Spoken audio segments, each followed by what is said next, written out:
Say ya mo kwa baby Adom TV Badwam so wa fe na do afidie no ato ha na mo ache da say news no ya USCA na ekotwa ye ho kuma yi ba yi na ya du so no say de maka no de bonkrata na online stories ahodo bi na je enso ye de atato na bibia ye kama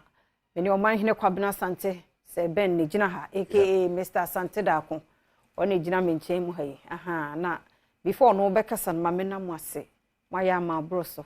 maya ma yefe medamo ase papa me ye sure say dey ya me ansan obi a fa che me nya bre me hunku ade a me de be ma wo na me hira wo afi kura ne BDS ba belated for no kura ya overtake you know day no ankasa me ni shomo papa na me hira obi a baako na me nya mu kese be me na no pa me mu ache oh majo so se bi aboko after just that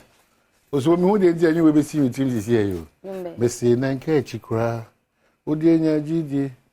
odi enya na otimi ade nyina ye sa yimi pa odanye ni o ha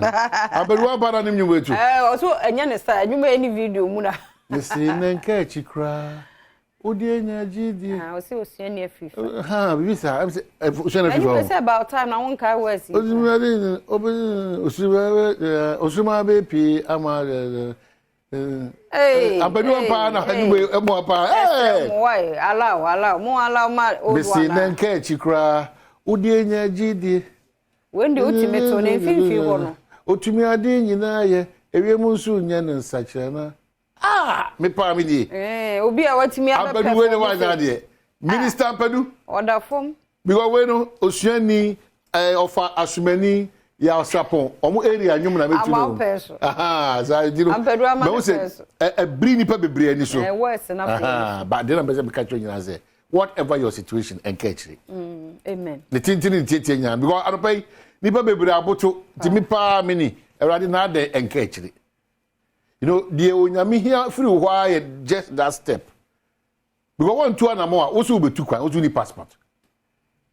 yes onyame ade na osusu pese otu kwan passport nso no nkonko na mefa passport nso za goye ma if you don't make a move there and to adwunim timisrew enka chiri ba akokora it doesn't matter age because afia banko abeka acho ene sukuu ko bi 70 years or so no pese okosuku it bibia ni wa aka achi just say wo na wa say aka achiri wa wo jitu say aka achiri de no say aka achiri no ye pushu kra onko it is assembly tiawa it doesn't matter your age the manipa nyoma bebreti mi ka achiri ene yade ne kra no people with disability and omo free sa mentality ni omo free boom amene sebe de odi dem on sa na ni the baby no enye hokra no show managers ebinum ye directors ebinum ye etizo bia ko nanim na PWD square ko manimo sebe na wo de bibia ye kama o se aka achiri na o shede dabi na wo ba buburu dabi e discard mo anu miss you because e china sa ba obenya yenya ne sa ebinum su sa de okay ebusua sorto omo out sorto de bia de omo misbehave isika no ejo duan wa na wa ye ho bonsam eji obusuefo no ono ne wa wan kasa no obonsam no ono wa kasa because bia no omunye if you wo koma mrante ba miense bi go obeka adefo ofia na mrante o mabo mo homodin se tie bia ye omo ya akra de bia kwa mano ne ni pa sa akofa problem wa mano ne sa de brebu fia no say ya no obeye tienka ewa you are your own enemy one sa abronsam na wo tutu afiri wa mo no di tutu na dia kan wa oboafo mitwem ma quickly na bibia nko kama eno amo so de incransion sembre sister fia man kwata maklo say woman say girl oba trick usisi ya so ataze odamosepa honestly most of mo share me ntan ko so share me mo share na me say fia me say no for sao na de oye osmo easy no waya mama kura say oh ere ne ho dwo papa be mama aberewa poso 80 one so e poso so ni tu so aberewa ananya nka mfata sama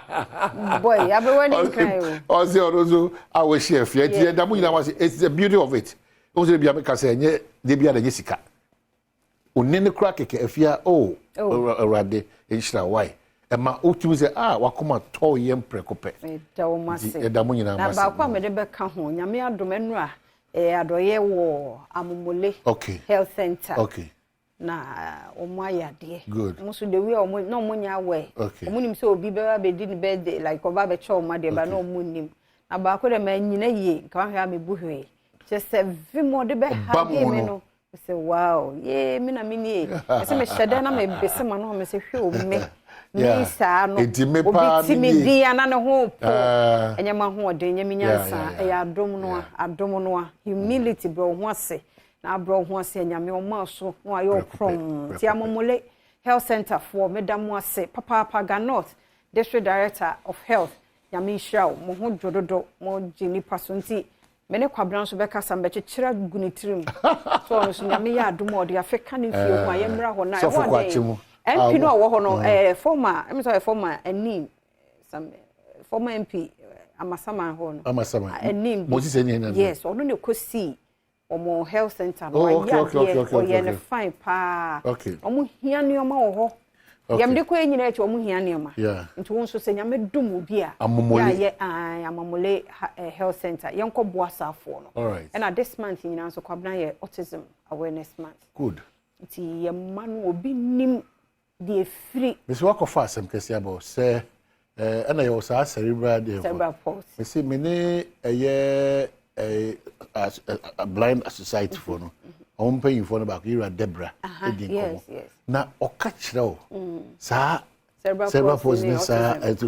e kwan o ma wo fo no oh Jesus obenya easy ja your problem na ye moa me say oka 2 days me ni kojo fojo oka ya ma afi na me ya meti wo me widi me say da bi say ye da ne da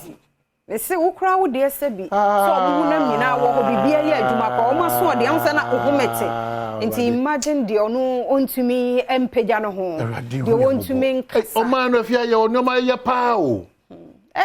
omo call for say policy bi na ho enti nyo obi a fault obi be call hospital ni nyina na so still oba wo no na ne ba ne dem bia we bia kɔ na afem e de mo na hyehyɛ na ban no wo de ma de osaka ye na mse me call me too kan call Canada me hu say sa anko for no was state no aban e support all for no na me say Debra ka chem say wo hu awofo ni bi omo ma na go through say omo ni adwuma bia bi mo no na won timi nya yo no ano no kwabna bibia yankwa okwa he asem no ntiase asaye disable so omo entimi move no asem no ntiase omo de credit ntiase so ntiase this week and like this month ya ne omo na edi nkomo ne say Aunt Mary be share the story na ba ku bi nso ne de wo se ne ba no mo yedu ntontimi true no 11 years e da so true no ko ba bi a just order ne church we say ka o man info wako fast ma ba wako fast ba ya yen kai safo no mothers with special needs children mum yen kai wo mo se nyame ye bibi ma na wo pa ba bi aya adoye a yen fa nko ehofo no nso no mo do mo ntime nya hwe se mo anwa diapers enuane bibia obenya bia no nyame dom bia yemfo mo asafo no and woe unto us ya ebu omo nimtia no so mo tire sika omo de omo me sika enye bete woe unto us ade no be say agro yen kandi wachi a o say pato aso agro de papa ye kandi wachi ye a enye bete as a contractor oyi kwan de bia manfo de enfato ho wo fie ni si wo no ya fato contractor you too good da odi be si wo fie ni mu adu fa egu no Timi se o man na nkasa nse na hihye be wie pe yo no ankura nso no so ani o motete potem ni bia o mo wo no if say ne Ghana se oba ekopie sati bia we mu na se wo nyo bia ugina den kura na wa ban bebu enye easy me say first time ese ne de wabubu no kura obia ware ba ko ene ne di nkomo yi wo so no ware ye no na o ware ade wo pa so obewo enti me say be 2 months ene pa nyame ye na domba eno kura nche eseye nti a year and half later ene odnyim ne be ya chese na ni ade wanye oba fefefe ewie akira yese wo yare eno kura no kwabena hospital so omo koye obi antumi detect se bibi se na ha kura no ansa kura no nya 2-3 years and a doctor bi hu said there be way problem in cerebral autism na no nche se bubu o mokora wo so otimi su ya 2 years wo su ansa no oje tu mu se basa ni tum so adi adi yo kwabena ese maami bi wo mpono no ho baabi so omu go pa scotters no omu ni baabi te sa nti omu abo omu sese hwe kwabena wasanya kidney failure ne banso e wo autism imagine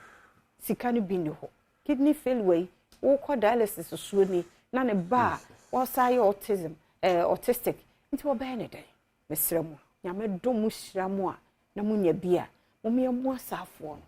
omu ntimi nya adwuma bia o onya adwuma bia ti de ode bra na nanu anu odi ti na ya na bi mu afre nkwa no so there should be a center for all system bi enwo ho ye fa mu awo ye ka ne sei ne so ye ka sese omu so omu ye nkobo omu ye nhwe amem hwe wo entra wo enkohwe se nipa kasie bi na da bi wan kasa na wutie no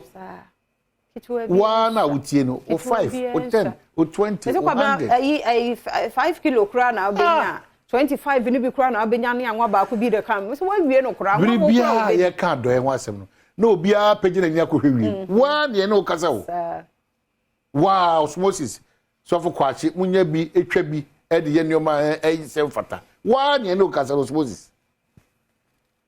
so for kwachi wan ko de fi one ye no kasa no enko page woni hwe wie mu nko soro sa iti kakaka wan ko de fi we chokwa manim kakaka sa na de boabo e ho sa ye ka bribia ya do bia titi Kristofo obi e ko he di pakesi o tia so anyone na wo ye wan no cause of where you can sem ya o se nkoda mi nu nya nkwada ko mo cheche Mr. Debra omo wi university omo tro omo so hwe twa to wi that day na oba kama na pa nani ko ade ba ko so say di o cry glaucoma no o se e wani ni ba ko ya radinyo ma owiase obi hwe yesesi a na de hwe mu no e problem ba wa fa na normal no ma owiase o last 2 weeks won kwahia so younger o university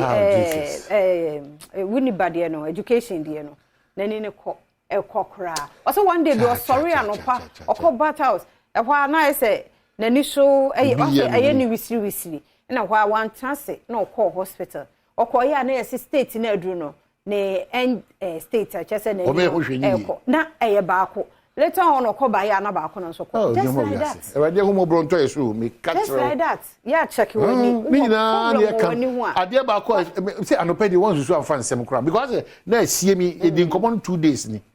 ade baako ya nya ho ade de bia da me kan say ye di sika chi dia ene apo mo di say ye to atwene ho because at this stage na won te hwe hu hwe no wo bo ho moden mfie busumi nsia bia na say busumi nan bia no ukọ hwedi ni pedua na e ka kire ho ba osmosis onye yankase mpa yenye so for kwachi onye yankase mpa yenye o ba no kura pa ne se huhum adwuma no ho na honam zo adwuma no e wo ho so yesram utimi twa yituma utimi twa ekontuma dia okọ akwa ni pedua na hwehwemu na e problem for you okọ ni pedua na mu hwehwemu na e problem for you na for you enjoy concussions no kekabo mu mani ba mi ya me be yi amamman ne sa no enjoy concussions no kekane o babasa onim ne fapem amache yamwa na yasa to aso ye mre na so okay ami shira won so oh ami shira won so say sa na tie you scratch my back I scratch your back it is that tie enti ye kwa gudie mu nsam to aso na fe health tips nso aba semidi kan wo ho na fe sister Sandy bi guy odi ahosepe ne beba na fe pensem mu aka ho ama ko so mo afidie ne wa na Adom TV ye wazo yi